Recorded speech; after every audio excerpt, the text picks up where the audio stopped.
next gorgeous speaker. This next woman is a woman of just such deep embodied wisdom and has just been doing tremendous work for several years and is in the next evolution of what she is bringing forward in her work. I am so excited to introduce to you just a deep, wise woman in our community, Dorothee, Dorothee Marossero, in her talk titled From Busy Striving to Fully Alive, What Loss Taught Me About Living Authentically. Let's welcome Dorothee. Let's welcome Dorothee. Welcome, Dorothee. Yay, Dorothy! Woo! Go, Dorothy! Hey, All right, let's make sure everybody mute yourself. And Dorothy, take your time, whatever you need, whenever you're ready. Thank you so much. I am so excited to be here. Thank you for your time and your fertile listening here.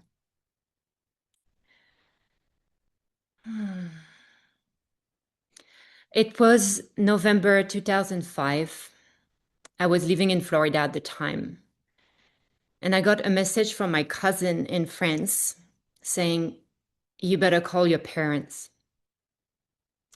I had been living in Florida for the past 5 years, arriving there when I was 21, living my version of an American dream, doing my Master of Science, having a great job as an engineer. I had friends, I had a sensible relationship, and I was about to go on a trip to Puerto Rico for holidays with them. When I called my dad, he did that thing he does when he has something difficult to say. He clears his throat. "Your mom is sick." I heard fragments. I heard pancreatic cancer. I can't remember exactly what he said, only that Dr. Google didn't really help me to reassure me. 5% survival at 5 years. So I canceled all my plan. I left my cat with a friend. I left my job for a while. I took a one-way ticket to France. And I spent the last month and a half of my mom's life with her. First at the hospital, first at home and then at her hospital. And I remember climbing those hospital stairs really slowly, those gray, clinical, sad hospital stairs, as if I was going to slow down the inevitable, as if I was going to wake up from this nightmare. I also remember feeling very inadequate at her side, not knowing how to support someone living their last transition. I didn't know what to do. I didn't know what to say. I wanted so badly to speak the language of love, but love had no word at that moment. We hadn't talked much about death in my family. This was not a subject we really talked about. The first death I remember was the death of my grandfather when I was about 6. And I remember my parents gathering us, me and my two sisters, in a bedroom and telling us that grandpa died. And there was so much tension in the room, my little body feeling the tension, just wanting to laugh. Not out of disrespect, but to release that tension. After that, nothing. We didn't talk about it. I wasn't allowed at the funeral. I was judged too young. And we were left with our feelings and no language for them. When I returned to Florida after my mom's funeral, I was left with this deep grief, hollowed out by the enormity of what I had just witnessed. She was gone. The whole of her love, her calls, her presence, she was gone. I had faced mortality, hers and mine, all my loved ones, humanity, impermanence. And alongside grief came something else, something I couldn't quite put a word to, an energy, a clarity. Things that used to matter didn't matter so much anymore. The little things that used to bother me didn't bother me anymore. Certain people, certain lifestyle. Death had looked at my life, knocked on the door, and said, "Is this really you?" I have been gifted in some weird way without asking for it, a deep sense of what was aligned with my heart, with my essence, and what wasn't. And more than just this alignment, I was gifted with the courage to act on it.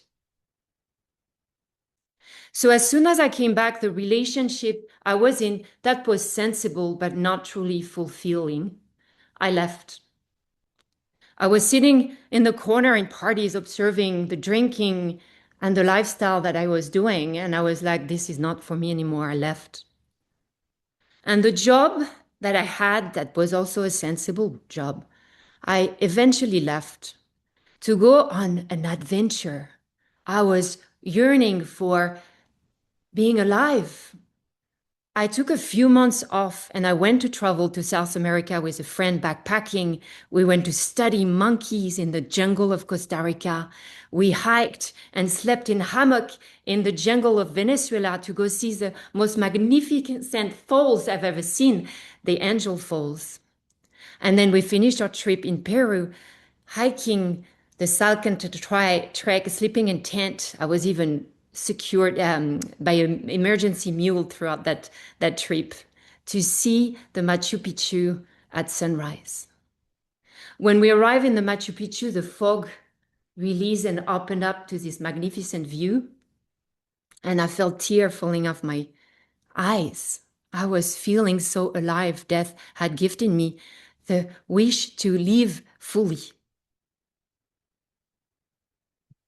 A few years ago, I read this book from Bronnie Ware. She's a palliative nurse that spent 2 decades along the side of people in their last transition. And she shared in her book, The Top 5 Regrets of the Dying, her wisdom that she learned from being alongside people in their end of lives. And the number one regret that people share is, I wish I had the courage to live a life true to myself, not the life expected of me. And when I read that, I was like, oh, that feeling I couldn't put word on was that. It was authenticity. I was gifted a life of authenticity for once. I had put the armor off. I had released the conditioning, and I was living authentically according to my essence. And I have been quite fascinated by authenticity. What does it mean to live authentically? What does it mean to be yourself? What does it mean to you? Authenticity is defined in the dictionary as living according to one's own beliefs and values. And I think it is a good start. But this was not what I felt after my mom passed away. I was not living according to a set box of values and belief. I was living according to my own essence. And now, with all the countries I've lived in and all the places I've visited, I come to really realize that we are all shaped by our culture scape. We're born in a certain country. We are born in a certain family. We are transmitted a set of values and beliefs that sometimes are resourceful, sometimes are a little bit limited. Sometimes they're rigid, and they come to drive us instead of us driving them. Whereas the essence I had felt is very different. It was fluid and evolving. It was the truth within.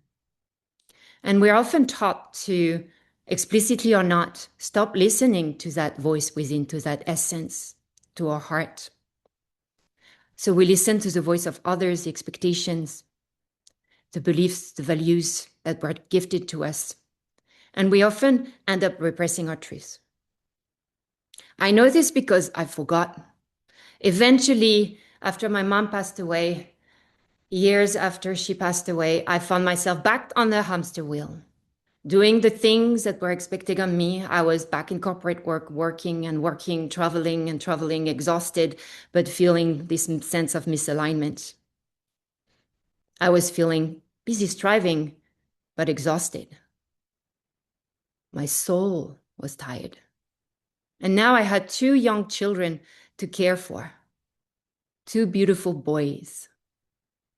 And the morning I was meant to come back to work after a year of maternity leave with my second child, I felt this overwhelming sense of nausea.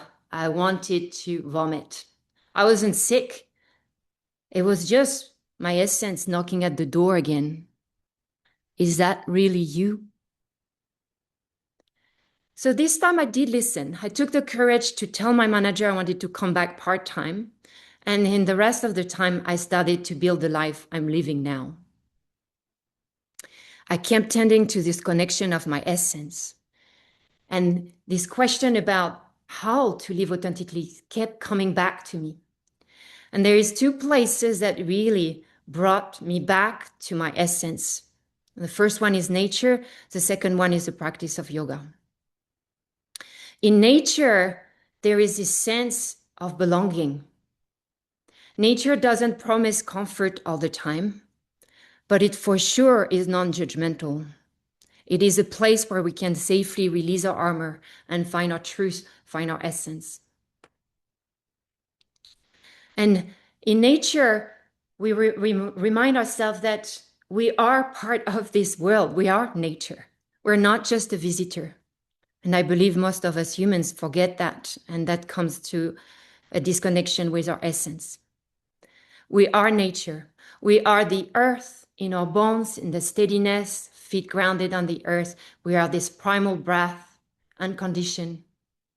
We are the water that flows freely and fluids, this sahaja, this spontaneous movement, this inner reservoir of creativity. We are born in the sacred motherly water of our womb. We are the fire in the electricity in our body. We are the fire in our personal power, in inner power, in the things we can achieve, our inner fire.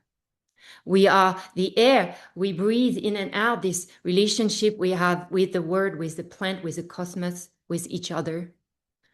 And we are all of this together, this integration, the space in between our voice, our truth, our gift, our intuition. And when I remembered that, I went back to a place where I didn't need to fit into a mold. I released the corporate suit.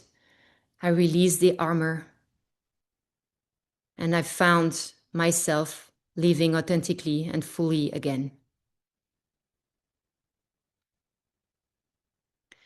And now this is what I do. I created my soul business called Fearlessly Yourself, in that idea of living unapologetically, authentically yourself. And I've led hundreds of women now in that journey.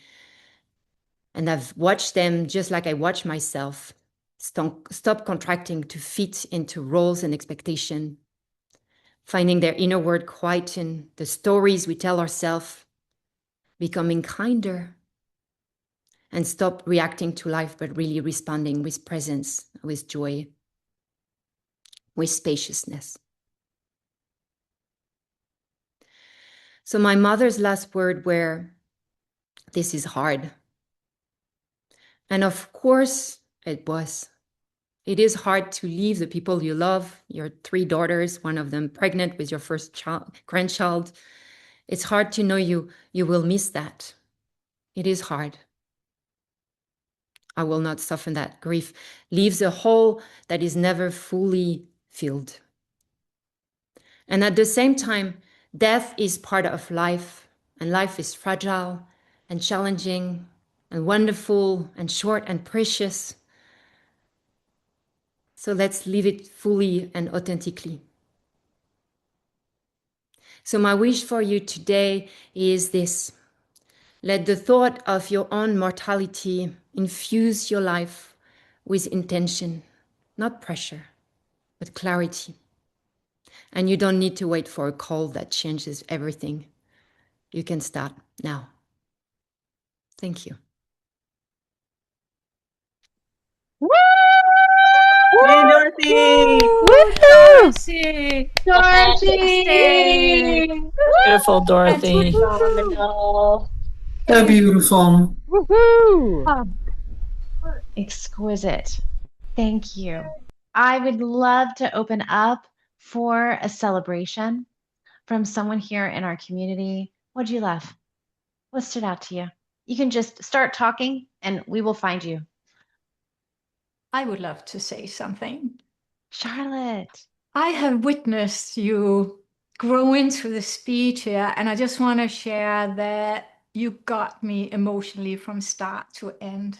The way you used your voice and you were just present with the speak, with the talk. And I love how you open it and end with your mom's story and that mortality, and also how there's just that a beautiful thread throughout the talk. So, I mean, I'm celebrating you, sister. Congratulations. Thank you so much, Charlotte. Thank you, Charlotte. Thank you. Beautiful reflection. Who else? What would you love to celebrate? What stood out to you? What touched you? Either about what she said or how she said it. I'll go. This is Lorraine here. Oh my gosh, Dorothy, your talk inspired me in so many ways, so many beautiful nuggets. Death, there was no language for their feelings, and death taught you how to fully live. I've had related experiences and realized that, life is precious. And I love the lesson about death just inspiring us to live our lives fully and authentically. I can go on, but it just so touched my heart. Thank you. Thank you so much, Maureen. Thank you, Lorraine. Beautiful celebration. Let's take one more celebration. What'd you love? Either about what she said or how she said it or how it made you feel. You can just unmute yourself. Dorothy, when you said this is hard, and you're speaking, your mom speaking, this is hard. There was just this transformation where I felt my heart being held by your words. And it literally just felt like you were cupping my heart as you were moving through that moment of showing us what that felt like and what she was trying to communicate and what the lessons were in your grief. So thank you. I mean, it was a difference between feeling my heart touched and my heart being held. Thank you so much, Yvette. Thank you, Yvette. Beautiful. I will share myself. There were aspects of your storytelling that just transported me so deeply there. I mean, just the whole story of you walking in to see your mom, right? And going up those stairs. And I just felt like I was there. And in this moment of just the like, you didn't know what to say, didn't know what to do. And there you just were because there were just no words. And I just felt you so deeply in that moment. I felt so with you in that moment. I felt the intensity of that moment, which was so incredible because it sets this frame for everything else that you talk about in this talk, right? It just sets the frame of the absolute poignancy of that moment in your life. And that really sets such a powerful opening thread and scene for everything else that you shared in the whole talk. So I just really want to acknowledge that aspect of your storytelling so deeply. And just I know we had talked about the ending, and I thought it was such a potent, beautiful ending that was so designed for all of us. I felt the deep connection, the field of intimacy, the really calling to all of us to really have this inquiry with death ourselves. And like, as you said, not as pressure, but as, and I forget the word, not as clarity. Yeah, it was so well done. It was such a beautiful ending. So Thank you. I know you've put so much of your heart and your soul into this, and it's just exquisite. And so I just am really celebrating you. Let's give Dorothee another huge, huge round of applause.